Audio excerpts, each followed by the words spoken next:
Game time once again. I have switched decks to Damia, Sage of Stone. I had a few people request me playing this deck, so I went and looked it over and changed a few cards, updated it a bit. Still not positive about all the choices, but I've been pretty happy with how it's been performing. Just seems good. Actually, I'd say the deck it seems the most similar to, honestly, is how I'd probably build Maelstrom Wanderer. Although I guess Maelstrom Wanderer, you kind of need some big creatures because you need something to cascade into besides just more mana production and reactive stuff. I guess. But in terms of the way that I would have mana composition, it's pretty similar in the idea that you just play with tons of signets and ramp. But I guess that's most decks in this format, to tell you the truth. Anyway, I'm going second here, but I do have Expedition Map, Metamorph, and Mystical Tutor. It's just when you learn the format better, you kind of get a better sense of the kind of hands that you can keep. This hand obviously looks very borderline, but at the same time, Metamorph means that I have a good reaction to an opposing Soul Ring. Expedition Map means that with just another land, I can get Ancient Tomb to get up to 4 mana, which allows me to cast Factor Fiction. So this hand is actually much more keepable than it looks.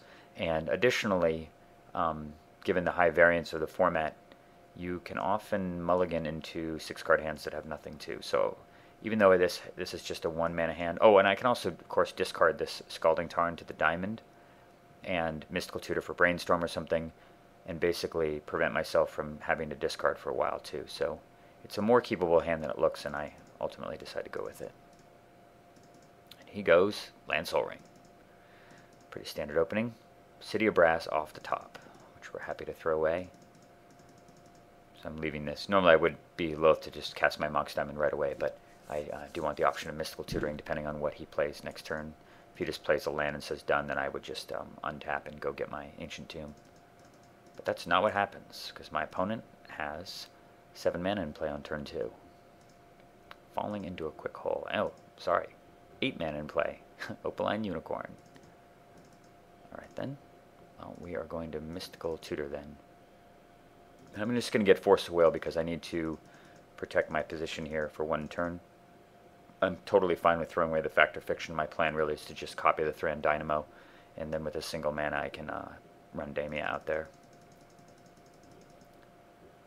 Master of Ethereum. 4/4 for 3 mana. Wait, is this guy 3 or 4? 3 mana. Yeah, it's pretty good, I guess, in his deck. Bojuka Bog. That's actually a really, really significant card to draw, given what his commander does. So we're going to copy Thran Dynamo, and we're going to Factor Fiction. And I was really hoping to get a blue card here, but my deck said, nah, you look like you're a little short on land, so I'm going to give you some lands. I said, pick a land, any land. So naturally I'm taking, no matter how he splits here, I'm taking the pile of 3. I guess for him it would probably be something like Bloodstained Mire Island Swamp. He goes with Swamp Island Catacomb, which actually I can understand putting the 2 fetches together. But I've got green mana already, so I'm just going to take the pile of 3. Play land, done. So he taps 8 mana. I'm thinking, like, don't be Sundering Titan or something, but it's not. It's just Platinum Empyrean. Big and fat. Not scary. But that's too much damage. Oh, and I draw Cyclonic Rift. Very, very nice, given that he's got ramp mana in play. But we're just going to Damnation and bog him. Because he doesn't even have black right now. The Opaline Unicorn was his only source of black, so I don't even have to worry about Sharuum for a little while. He draws black right away. Platinum Angel. No problem, sir. Down to 1 card in hand, and I draw Liliana. I count my mana, and it turns out to be exactly 10, which is enough to both cast Liliana and Damia. So, kind of want to get rid of that last card in his hand. I could have just played Damia and made him discard, and then, but he would just run out Sharuum. I guess I could force it. I don't know, maybe that would have been the better play here. But I kind of didn't want to lose the Cyclonic Rift, given that so much of his mana base is ramp stuff. So instead I just have him discard. And when he does discard, I'm quite happy for my decision.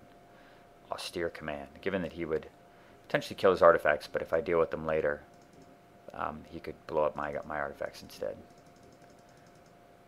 Cast Aethersworn Adjudicator. 4/4 flyer with 2 pretty cool abilities. Goodbye, Liliana. Your work here is done. That's fine.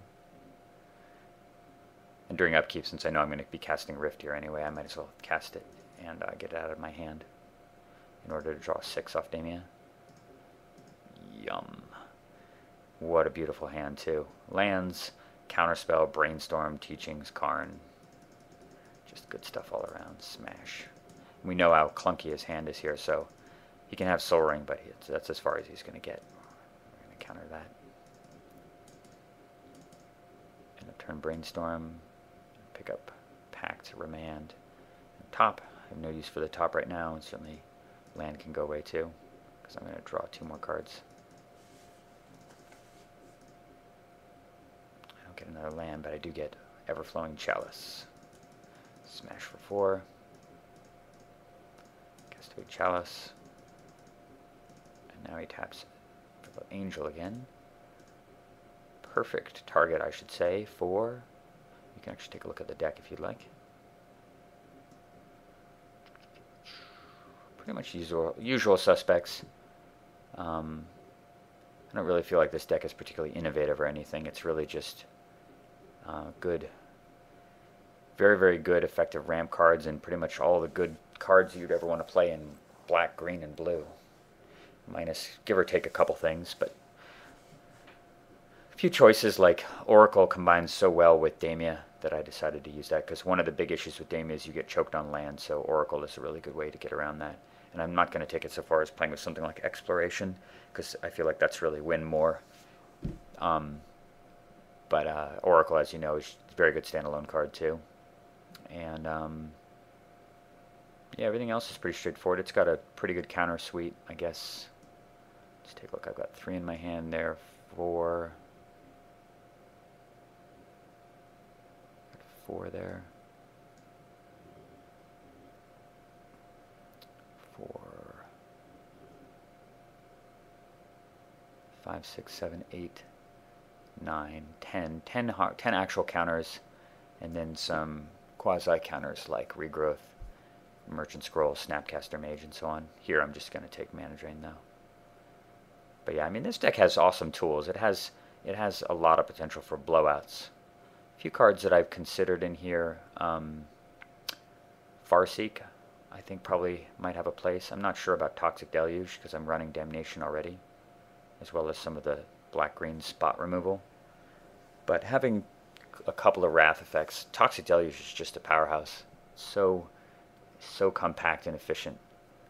I've also considered using Future Sight, but in the past experience when I used Future Sight, I found that I was constantly getting choked on cards because it doesn't go very well with Damia. You basically, you know, are you going to play cards from your hand, or are you going to play cards off the top of your deck? And I guess redundant copies are always good, but I found that more often than not, I wasn't electing to cast it. I'm not sure about Vraska either. This thing is such a pain in the ass every time I've played against it, so I decided to pick up a copy and put one in. But, yeah, I mean, I guess it destroys permanents, right, for 5. So it's kind of like a... That's not bad. I mean, it's kind of like Acidic Slime to a certain degree. Plus, it has the ability to... win the game in the long term. So, yeah, if you're just hanging out and leveling it up, you can do some good stuff with it. Anyway, we're getting Mana Drain here. Snag. Upkeep. Why, yes, I will find a good use for 7 mana. Here's a good use for Toxic Deluge. I'm using Chrome Moxen here, obviously, because of how well it combines with Damia. Gets Damia out faster and lets you shrink your hand size as well. And when I play Karn, this guy says, Jesus, how much money do you have into that thing? And I said, who knows? I've bought lots of singletons over the last 10 years, which is true. I think I've actually had my Magic Online account longer than 10 years. I remember playing the beta for Magic Online way back in like 2001. But I've been building my singleton collection for many years.